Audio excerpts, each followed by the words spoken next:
This video is brought to you by True Tales of Buried Treasure, the largest collection of old treasure magazines in the West. On our website, you can search for individual treasure stories by region, or buy our original magazines themselves. To pay us a visit, please click on the link in the description. Enjoy. His hand shook as he picked up small samples of ore from the ledge. The quartz was a light grayish blue, speckled with beads of gold. Excitement churned in his stomach, sending fire through his limbs. He plopped down heavily on a large rock, grateful for a rest, but his eyes stayed glued to the ore in his hand. This wasn't the first time Sheelin felt such excitement. Almost 20 years ago, he'd led his mule through the Apache-infested desert of southern Arizona and found a mountain of silver. He named his first claim there Tombstone, giving birth to one of the wildest towns in the American West. Ed Sheelin had left Tombstone a millionaire, and now, 2 decades later, he was prospecting the low, wooded hills of southern Douglas County, Oregon. Sheelin broke off a few more pieces of the beautiful ore from the vein. Weighing each piece in his hand, his bearded face lit up with pleasure.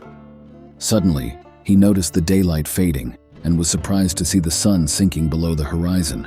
He reluctantly put the samples in his coat pocket and shivered. Though it was May, Oregon nights were still damp and cold. He carefully covered the discovery site with rocks and brush, knowing he should get the ore assayed before doing more work and wanting to keep his find hidden from hunters and other prospectors. Gathering his tools and canteen, Sheelin started back to his camp, which consisted of 2 blankets, a coffee pot, and a little food. He had a cabin a few miles away and planned to return there the next morning. The excitement of his discovery kept him awake most of the night. His impatience in the morning caused him to skip breakfast. He grabbed 1 blanket, his gun, hand tools, and ore samples, and headed down the mountain to his cabin. Sheelin arrived at his cabin around mid-afternoon. The cabin was cold and empty. His excitement had mellowed, and he set about his usual tasks. He started a fire in his wood stove, the warmth reminding him he hadn't eaten in over a day. He put a pot of beans on to boil and a pan of biscuits in the Dutch oven. Finally, he took down his utensils and chemicals for assaying ore samples, stepped outside, and sat on the porch to crush the ore he wanted to test. Gold fever had struck Ed Sheelin early in life. At 12, he ran away from his father's homestead in Jackson County, Oregon, to join the rush to the Salmon River diggings in Idaho. The river was soon worked out, but Sheelin's restlessness and love for prospecting drove him to search for other deposits. During his teens and early 20s, he drifted through the West, taking occasional jobs to get by. During one such lean spell in Arizona, Sheelin, not yet 25, took a job as an Army scout at Fort Huachuca. But this job didn't distract him from his main interest, prospecting. Often, when he returned from a scouting trip, his saddlebags were bulging with ore samples from the desert. It was on one such scouting trip that Sheelin found pieces of float that led to his silver discovery in the Arizona desert and the founding of Tombstone.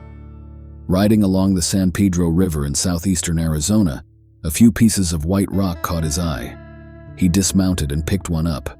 Its color and weight hinted at high mineral content, and Sheelin immediately began searching for an outcropping that could have produced the ore samples. Though he didn't find the mother lode that day, his spirits remained high as he rode back to Fort Huachuca. Sheelin's discovery was deep in Apache country. When he told one of his officers about his plan to return to the San Pedro for prospecting, the officer warned him that he'd only find his tombstone out there. Ignoring the warning, Sheelin quit his job, gathered tools and supplies, and headed back to the San Pedro. He wasted no time starting his search, and after 2 weeks, found a rich ledge bearing almost pure silver. Remembering the officer's warning, he named the strike Tombstone. Without the funds to develop the mine himself, he went to Signal Hill, Arizona, to get his brother Al's help and to raise money. Over the years, Sheelin had become more than just a prospector. He was an expert in geology and mining techniques. Confident that his find was valuable, he sought professional opinions in Signal Hill, but most were negative. Finally, a mining engineer named Richard Gerd took an interest and agreed to back Sheelin as a partner. In February 1878, Sheelin, his brother Al, and Gerd set out for the San Pedro. The Tombstone ledge turned out to be a rich but shallow pocket. Soon, though, Sheelin found the mother lode, which he called Tough Nut.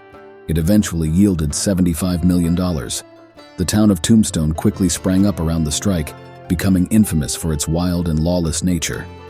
After earning their first million, the Sheelin brothers left. Ed traveled to New York, Washington, and Chicago, but city life never suited him. In 1893, Sheelin bought a boat and sailed to Alaska with his younger brother to prospect up the Yukon. They found no rich deposits and returned to San Francisco. There he married, built a house, and tried to settle down again. But his heart was always in prospecting. He returned to Oregon, where he bought a ranch in Cornelius near his brother's spreads. He outfitted himself with a buckboard and a pair of white horses, then drove up the South Umpqua to Purdue, Milo. The postmaster advised him to drive up Days Creek and hike over the ridge to Texas Gulch and Coffee Creek. Following the advice, Sheelin drove up Days Creek to Moore Creek and built a cabin. A couple of miles down Days Creek lived a man named Chamberlain, and 5 miles farther was the Jackson homestead, where Sheelin pastured his horses and picked up his mail.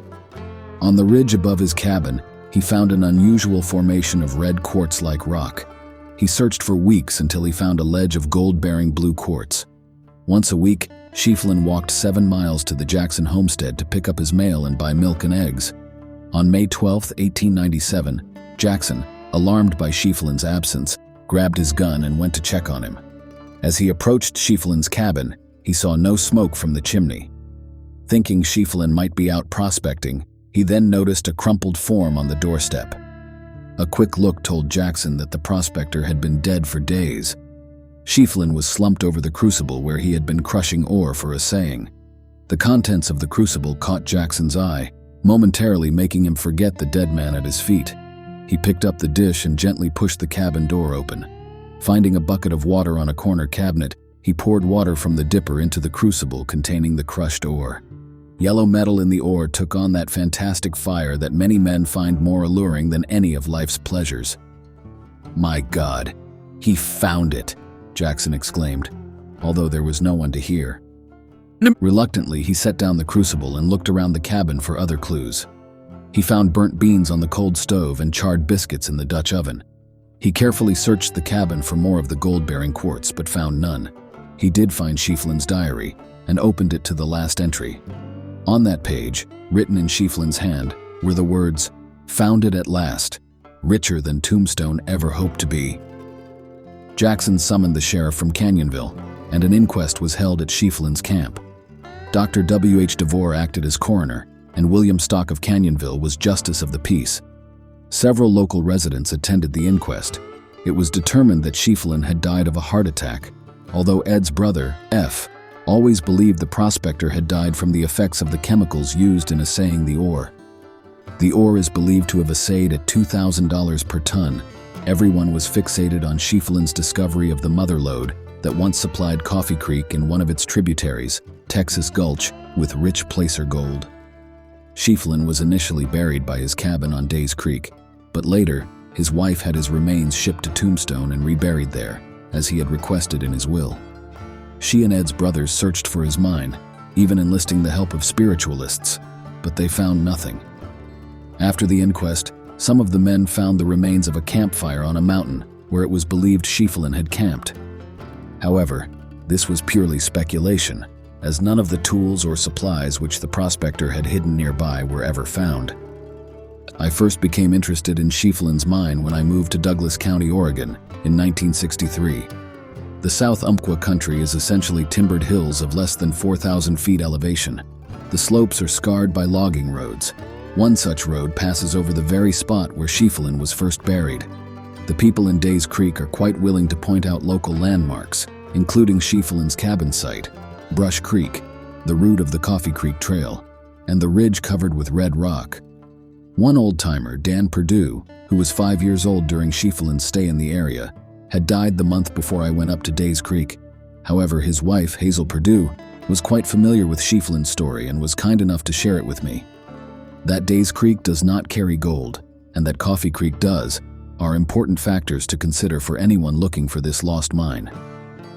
Another clue that has been related to me, with apparent authority, is that at one time Sheelin took the Coffee Creek Trail from Days Creek to Thornton Gulch. The trail follows Brush Creek to the summit dividing Days Creek and Coffee Creek.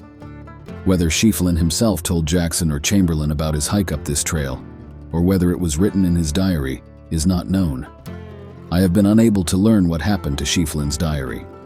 Mrs. Perdue's sister-in-law copied it from a second copy in the possession of a classmate at Oregon College of Education at Monmouth some 35 years ago.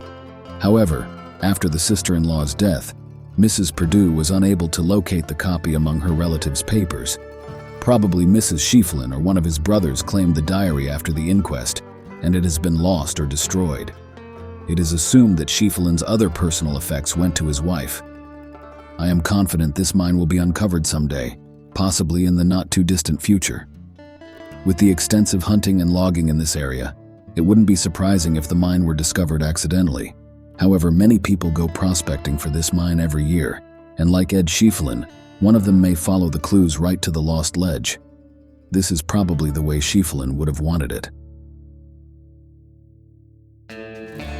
Thanks for watching. If you'd like to read the original article or purchase the magazine from which it was taken, please check out our website, truetalesofburiedtreasure.com.